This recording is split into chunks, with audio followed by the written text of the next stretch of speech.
ਕਿਸੇ ਨਾਲ ਆਪਾਂ ਦੌਦਾ ਨਹੀਂ ਕਰਨੀ, ਹਉਮੈ ਤੋਂ ਮਨ ਨੂੰ ਰਹਿਤ ਰੱਖਣਾ ਅਤੇ ਲੋਕ ਲੱਜਾ ਤੋਂ ਉੱਪਰ ਉੱਠਣਾ ਵੀ ਲੋਕ ਕੀ ਕਹਿਣਗੇ।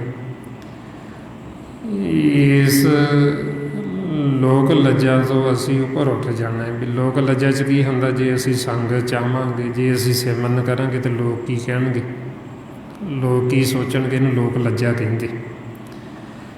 ਅਤੇ ਆਪਾਂ ਲੋਕ ਲੱਜਾ ਤੋਂ ਉੱਪਰ ਉੱਠਣਾ ਅਤੇ ਐਸੀ ਅਵਸਥਾ 'ਚ ਰਹਿਣਾ, ਹਮ ਨਹੀਂ ਚੰਗੇ ਬੁਰਾ ਨਹੀਂ ਕੋਈ, ਬਈ ਅਸੀਂ ਸਭ ਤੋਂ ਮਾੜੇ ਹਾਂ ਜੀ, ਸਭ ਤੋਂ ਸਾਰੇ ਚੰਗੇ ਨੇ।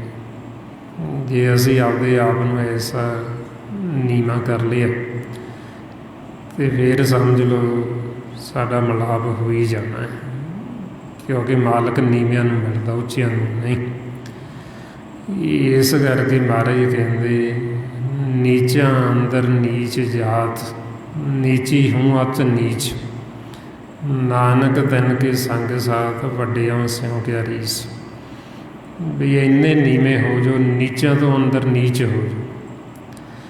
ਜਿੰਨੇ ਅਸੀਂ ਮਨ ਕਰਕੇ ਨੀਵੇਂ ਹੋ ਜਾਂਗੇ, ਉਨਾ ਹੀ ਅਸੀਂ ਸੁਖੀ ਹੋ ਜਾਣਾ, ਉਨਾ ਹੀ ਅਸੀਂ ਮਾਲਕ ਦੇ ਨੇੜੇ ਹੋ ਜਾਣਾ, ਪਰਮਾਤਮਾ 'ਚ। ਸੋ ਇਹ ਨੀਵਾਂ ਸਾਡਾ ਮਨ ਫੇਰ ਹੀ ਹੁੰਦਾ ਜਦੋਂ ਅਸੀਂ ਸਿਮਰਨ ਕਰਾਂਗੇ ਅਤੇ ਗੁਰੂ ਦੀ ਮੱਤ ਲੈ ਕੇ ਚੱਲਾਂਗੇ। ਜੇ ਅਸੀਂ ਸਤ ਸੰਗਤ ਨਹੀਂ ਕਰਦੇ, ਸਿਮਰਨ ਨਹੀਂ ਕਰਦੇ, ਅਸੀਂ ਆਖੀਏ ਨੀਵੇਂ ਹੋ ਜਾਵਾਂਗੇ, ਉਹ ਨੀਵੇਂ ਨਹੀਂ ਹੋਣਾ, ਉਹਦਾ ਹੋਰ ਹੰਕਾਰ, ਹੋਰ ਹਉਮੈ ਵੱਧਦੀ ਜਾਣੀ ਹੈ। ਇਸ ਵਾਸਤੇ ਹੁਣ ਇਹ ਮਾਰਗ ਹੈ ਨੀਵਿਆਂ ਦਾ, ਨਿਮਾਣਿਆਂ ਦਾ। ਗੁਰੂ ਨਾਨਕ ਦਾ ਘਰ ਹੀ ਨਿਮਾਣਿਆਂ ਦਾ, ਨੀਵਿਆਂ ਦਾ। ਇਸ ਵਾਸਤੇ ਹੁਣ ਇਹ ਨੀਵੇਂ ਹੋਣ ਵਾਸਤੇ ਆਪਾਂ ਵੱਧ ਤੋਂ ਵੱਧ ਸਿਮਰਨ ਕਰਨਾ, ਗੁਰਬਾਣੀ ਗੁਰੂ ਨੂੰ ਪੜ੍ਹ ਕੇ ਵਿਚਾਰਨਾ ਹੈ ਅਤੇ ਵੱਧ ਤੋਂ ਵੱਧ ਹੀ ਆਪਾਂ ਸਤ ਸੰਗਤ ਕਰਨੀ। ਜਿੰਨੀ ਆਪਾਂ ਸੰਗਤ ਕਰਾਂਗੇ ਸਾਡੇ ਮਨ ਤੋਂ ਮੈਲ ਉਤਰੇਗੀ, ਅਤੇ ਜਿੰਨੀ ਮੈਲ ਉਤਰੇਗੀ ਓਨਾ ਹੀ ਮਨ ਨੀਵਾਂ ਹੋਏਗਾ, ਓਨਾ ਹੀ ਨਿਮਾਣਾ ਹੋਏਗਾ। ਅਤੇ ਜਿੰਨੇ ਅਸੀਂ ਨੀਵੇਂ ਹੋ ਜਾਵਾਂਗੇ ਓਨਾ ਹੀ ਅਸੀਂ ਸੁਖੀ ਹੋ ਜਾਵਾਂਗੇ। ਇਸ ਲਈ ਮਹਾਰਾਜ ਕਹਿੰਦੇ, ਆਪਸ ਕੋ ਜੋ ਜਾਣੇ ਨੀਚਾ, ਸੋ ਗਣੀਏ ਸਭ ਤੋਂ ਉੱਚਾ। ਜਿਹੜਾ ਆਪਦੇ ਆਪ ਨੂੰ ਨੀਵਾਂ ਸਮਝਦਾ, ਉਹੀ ਅਸਲ 'ਚ ਆਤਮਿਕ ਤੌਰ 'ਤੇ ਅੰਦਰੋਂ ਉੱਚਾ। ਜਿਵੇਂ ਸੰਸਾਰ ਦਾ ਪੁੱਠਾ ਨਾ, ਉਹ ਕਹਿੰਦਾ ਵੀ ਮੈਂ ਨੀਵਾਂ ਹੋ ਕੇ ਮੇਰੀ ਤਾਂ ਨੱਕ ਨਹੀਂ ਰਹਿਣੀ, ਮੈਂ ਕਿਉਂ ਝੁਕਾਂ। ਅਤੇ ਮਹਾਰਾਜ ਕਹਿੰਦੇ ਇਹ ਇੱਕ ਕਲਾ ਹੈ, ਝੁਕਣਾ ਗੁਰੂ ਦੀ ਮੱਤ ਲੈ ਕੇ। ਅਤੇ ਸਾਡਾ ਮਨ ਝੁਕ ਜਾਂਦਾ। ਜਦੋਂ ਮਨ ਝੁਕ ਗਿਆ ਅਤੇ ਸਮਝ ਲਓ ਅਸੀਂ ਆਤਮਿਕ ਤੌਰ 'ਤੇ ਉੱਚੇ ਹੋ ਗਏ। ਸੋ ਇਹ ਜੋ ਸਾਰਾ ਭੇਦ ਗੁਰਬਾਣੀ ਗੁਰੂ ਦੁਆਰਾ ਆਪਾਂ ਨੂੰ ਦਿੱਤਾ ਮਹਾਂਪੁਰਖਾਂ ਨੇ, ਭਾਈ ਸਾਹਿਬ ਭਾਈ ਸੇਵਾ ਸਿੰਘ ਜੀ ਧਰਮਾਲਾ, ਉਸੇ ਗਿਆਨ ਨੂੰ ਆਪਾਂ ਦ੍ਰਿੜ ਕਰਦੇ ਹਾਂ ਤਾਂ ਕਿ ਸਾਡੇ ਹਿਰਦੇ 'ਚ ਵਸ ਜੇ, ਮਨ ਇਸ ਨੂੰ ਮੰਨ ਲਵੇ, ਕਮਾ ਲਵੇ। ਸੋ ਇੰਨੀਆਂ ਬੇਨਤੀਆਂ, ਇੰਨੇ ਵਿਚਾਰ ਕਰਦਿਆਂ ਹੋਇਆਂ, ਜੇ ਕੋਈ ਐਸਾ ਸ਼ਬਦ ਬੋਲਿਆ ਗਿਆ ਹੋਵੇ ਸੰਗਤ ਅਤੇ ਸਤਿਗੁਰੂ ਬਖਸ਼ਣ ਯੋਗ ਨੇ, ਬਖਸ਼ ਲੈਣਾ ਜੀ। ਵਾਹਿਗੁਰੂ ਜੀ ਕਾ ਖਾਲਸਾ, ਵਾਹਿਗੁਰੂ ਜੀ ਕੀ ਫਤਿਹ। ਵਾਹਿਗੁਰੂ ਵਾਹਿਗੁਰੂ ਵਾਹਿ